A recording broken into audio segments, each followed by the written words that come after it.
नमस्कार, commodity live collar show में आप सभी का स्वागत है। मैं हूं स्वाति रायना। एक ऐसा शो जहां हम आपको देते हैं कमोडिटी से जुड़े आपके सभी सवालों के जवाब।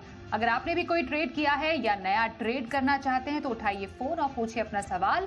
नंबर है 022-2300-1634 या फिर आप हमें 022-2300-1635 पर भी कर सकते हैं कॉल और पूछ सकते हैं अपने सवाल। आपके सवालों के जवाब देने के लिए दो खास एक्सपर्ट्स हैं हमारे साथ, ट्रेडबुल सिक्योरिटीज के भाविक पटेल और पैराडाइम कमोडिटी के बीरेन वकील। दोनों ही एक्सपर्ट्स का बहुत स्वागत करते हैं आज के शो में। और आइए सबसे पहले जरा बात कर लें क्या चल रहा है कमोडिटी बाजार में। वैसे चारों तरफ सुस्ती ही छाई है कमोडिटी बाजार में। शुरुआत सबसे पहले गोल्ड की कर लेते हैं। यहाँ पर कीमतें 77,000 के करीब सपाट इस वक्त नजर आ रही हैं। ग्लोबल मार्केट में जो सोना है $2660 के ऊपर ट्रेड होता हुआ नजर आ रहा है। चांदी पर एक नजर डाल रहे हैं। यहाँ पर 300 रुपए की गिरावट के साथ कारोबार होता हुआ देख रहे हैं। MCX पर मार्च वायदा 92,000 के नीचे ट्रेड हो रहा है। तो ये तो रहे लेवल्स सोने और चांदी के, पर कुछ खबरें भी बीच में आई, उस पर एक नजर डाल लेते हैं। JP मॉर्गन इसने अपने अगले साल के लिए गोल्ड का टारगेट बढ़ा दिया है। दरअसल JP मॉर्गन को ये उम्मीद है कि जो भाव है वो $3,000 तक भी जा सकते हैं इंटरनेशनल मार्केट्स में। और वहीं चांदी के लिए जो भाव बताए हैं वो $38 प्रति आउंस का लक्ष्य JP मॉर्गन की तरफ से तय किया गया है। तो क्या इसके मायने हैं ये भी समझना जरूरी है। सबसे पहले मैं समझना चाहूंगी हमारे दोनों ही एक्सपर्ट से कि भाविक जी सबसे पहले गोल्ड में जरा समझे, क्योंकि सोने चांदी इस पर दोनों पे तो फिलहाल बुलिश नजर आ रहा है JP मॉर्गन। क्या हम फर्क देखेंगे, इम्पैक्ट देखेंगे इन दोनों ही कमोडिटीज के भाव पर? Good evening Swati ji.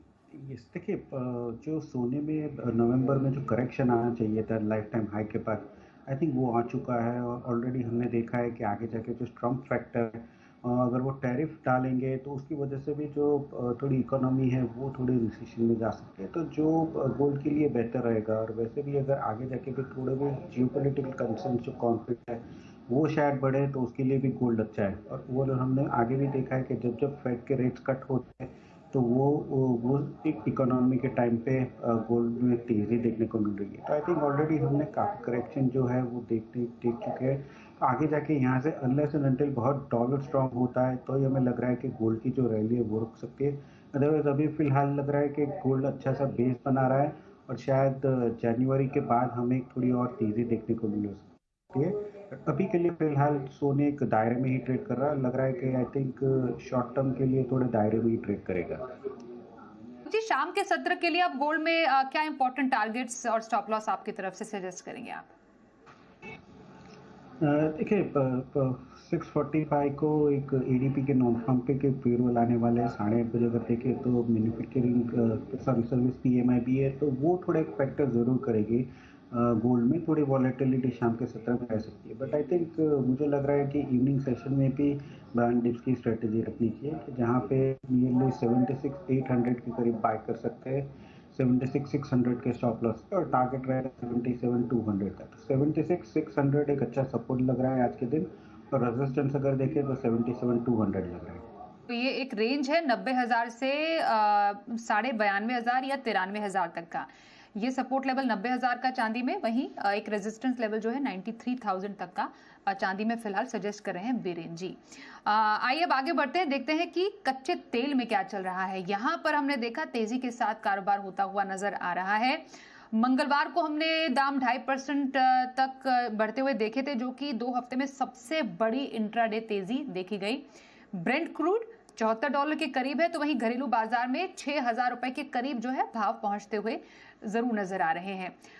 Important factor है कल ओपेक प्लस की बैठक का। बाजार की इस पर नजर है। ओपेक प्लस उत्पादन बढ़ाने के प्लान को आगे के लिए और भी टाल सकता है। दिसंबर में होनी थी, लेकिन हो सकता है कि आगे 2-3 महीने और भी ज्यादा बढ़ जाए। यही जो अनुमान है, क्योंकि पहले तो अक्टूबर में होनी थी, लेकिन उसके बाद उत्पादन बढ़ोतरी का ऐलान दिसंबर से भी आगे टाले जाने की यहाँ पर जो बात सामने आती हुई नजर आ रही है। तो कच्चे तेल में अब फिलहाल शाम के सत्र के लिए भाविक जी आपकी स्ट्रैटेजी क्या रहेगी? किन लेवल्स पर स्ट्रैटेजी बनाएं? आई थिंक कच्चे तेल में अगर थोड़ी डिप मिलती है तो आई थिंक बाइंग करनी चाहिए। हालांकि अपसाइड है वो थोड़ा लिमिटेड रहेगा 6000 से 6150 का, जैसे क्योंकि आपने बताया कि कल जो ओपेक प्लस की मीटिंग होने वाली है वो आई थिंक मार्केट ने ऑलरेडी डिस्काउंट कर दिया है कि 3 से 6 महीने वो लोग वैसे भी जो प्रोडक्शन बढ़ाने वाले थे वो थोड़ा डिले करेंगे। और वैसे भी आई थिंक ट्रम्प के बाद मार्च 2025 में ही वो लोग देखेंगे कि टैरिफ आते हैं उस हिसाब से कितने डिमांड रहेगी, तो वो आई थिंक प्लान करेंगे। तो ऑलरेडी काफ़ी जो पॉजिटिव फैक्टर है वो डिस्काउंट हो चुका है, बट अभी भी मुझे लग रहा है 6000 के टारगेट के लिए यहाँ से ही बाय कर सकते हैं 5900 के स्टॉप लॉस से। आइए अब आगे बढ़ते हैं, राजस्थान से राकेश जी से भी उनका सवाल जान लेते हैं। नमस्कार सर, क्या जानना चाहते हैं आप? नमस्कार मैडम, मेरा सवाल मैडम कॉपर पे है। 1-2 दिन का क्या? ओके, जितना हम आपका सवाल सुन पाए, कॉपर में सवाल जानना चाह रहे हैं कि एक से 2 दिन का नजरिया कॉपर में क्या रहे। मेटल्स में तो सुस्ती का ही माहौल आज भी नजर आ रहा है, कुछ गिरावट के साथ कॉपर में फिलहाल ट्रेड हम देख रहे हैं। बताइए भाविक जी, अब यहाँ से कॉपर में 2 से 3 दिन का नजरिया क्या रह सकता है? आई थिंक कॉपर में पॉजिटिव रहेगा। हमने काफ़ी टाइम से देखा कि लास्ट 15 दिन में 20 दिन में अगर कॉपर के ट्रेडिंग देखे तो 802 से 812 के एक सीमित दायरे में ट्रेड कर रहा था। कल हमने देखा था कि 812 के ऊपर का जो रेजिस्टेंस है वो ब्रेक कर दिया है और 827 तक के भी लेवल्स आ रहे हैं। तो आई थिंक यहाँ से मुझे लग रहा है 833 के लेवल्स भी आ सकते हैं, क्योंकि काफ़ी टाइम के बाद एक अच्छा मीनिंगफुल ब्रेकआउट दिया है विथ वॉल्यूम। तो सस्टेनेबल रैली लग रही है। तो आज के दिन भी अगर थोड़े नीचे 818 के करीब आता है तो आप होल्ड कीजिए या बाय कर सकते हैं 833 के टारगेट के लिए 1 से 2 दिन के लिए, और स्टॉप लॉस रहेगा 818 का। ओके, तो ये रही आपके लिए कॉपर पर खरीदारी की सलाह। आपके पास है तो बने रहिए। 818 का एक इंपॉर्टेंट लेवल है जहां पर खरीदारी की जा सकती है। 833 का टारगेट और लगभग 818 तक के स्टॉप लॉस के साथ यहां पर आप बना सकते हैं पोजीशन। गुजरात से जिगर ठक्कर हमारे साथ है, उनसे भी बात कर लें। नमस्कार सर, क्या सवाल है? नमस्कार मैडम, भाविक जी से सवाल है, इंट्राडे गोल्ड में क्या करें? इंट्राडे में किसमें? गोल्ड पे। ओके, इंट्राडे गोल्ड पर क्या राय रहेगी? अभी तो बताए थे भाविक जी ने इंट्राडे में अपनी स्ट्रैटेजी, पर एक बार सर रिपीट अगर कर देंगे, इंट्राडे में क्या स्ट्रैटेजी? देखिए आज इवनिंग में डेट आने वाले तो थोड़ा स्टॉप लॉस जरूर से रखिएगा, बट अभी भी मुझे लग रहा है 76,800 के करीब बाय कर सकते हैं 76,600 के स्टॉप लॉस से, और ऊपर में टारगेट रहेगा 77,200 का। ओके, पटना से ओमकार जी से बात कर लें। नमस्कार सर, क्या सवाल है आपका? जी नमस्कार। हेलो जी, मैं ये जानना जी, चाह रहा पूछिए था सर। मैडम कि हेलो हाँ हेलो जी, सर, हम आपको सुन पा रहे हैं, आप सवाल पूछिए। मैं ये जानना चाह रहा था कि इंट्राडे में क्रूड में या मेटल्स में कोई ऑप्शंस में ट्रेड बनता है क्या? ओके, भाविक जी, क्या राय रहेगी?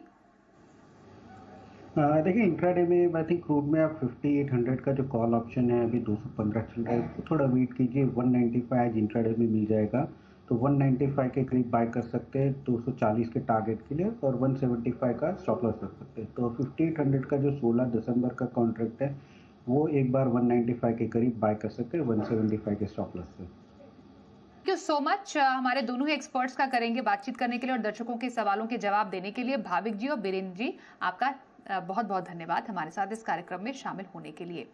आइए अब आगे बढ़ेंगे, एक ब्रेक के लिए रुकते हैं, पर ब्रेक के बाद एक जरूरी बातचीत हम आपको सुनाने वाले हैं। आने वाले सालों में सोने चांदी और साथ ही बेस मेटल्स कच्चे तेल में कारोबार कैसा रह सकता है, जेपी मॉर्गन ने इस पर जो रिपोर्ट जारी की ये तो हमने आपको बताई डेफिनेटली, लेकिन हमारी जो खास चर्चा रहने वाली है वो रहने वाली है मौसम पर।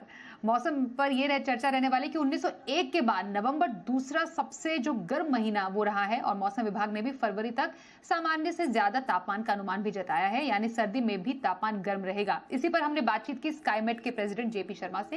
ये पूरी बातचीत थोड़ी देर में।